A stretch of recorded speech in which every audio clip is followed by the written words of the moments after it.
Alors je vois bien qu'il y a maintenant une sorte de doute qui plane sur l'ensemble des responsables politiques.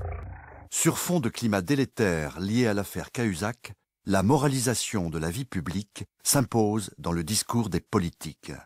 À l'ère du soupçon, l'heure est aux chiffres. 2 appartements et une maison en Corse, 2 véhicules, une Smart et une Toyota. Elle a été la première à tout rendre public. Tour à tour, les ministres se plient à l'inventaire détaillé de leurs richesses. Moins on en a, plus on en dit.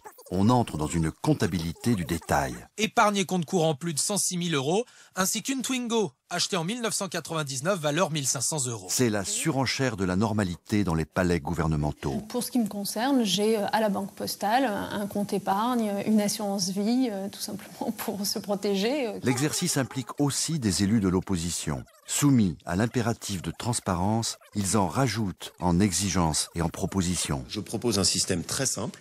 C'est une commission d'investigation qui permet, avant de nommer les élus sur des postes de gouvernement, de pouvoir s'assurer de leur intégrité. Jusqu'à l'ancien Premier ministre, qui entend bien faire payer cher sa nécessaire déclaration chiffrée de patrimoine.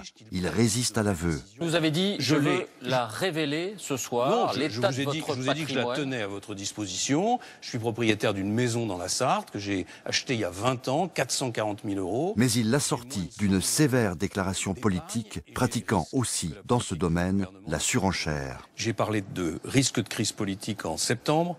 J'ai parlé de risque de conflagration sociale en janvier et j'ai parlé il y a quelques jours de crise de régime. Eh bien, nous y sommes. Dénonçant la généralisation du doute, je récuse l'idée que les hommes politiques soient tous corrompus, comme on essaye en ce moment de le faire croire. Il généralise à son tour. Il faut une réorientation complète de sa politique économique. On reste dans le calcul, politique cette fois. En résumé, la crise déclenchée par le mensonge de Cahuzac engendre une compétition pour la vérité et la vertu. Mais le souci de l'égalité n'implique pas le sens de la mesure. Et la classe politique surenchérit dans la normalité.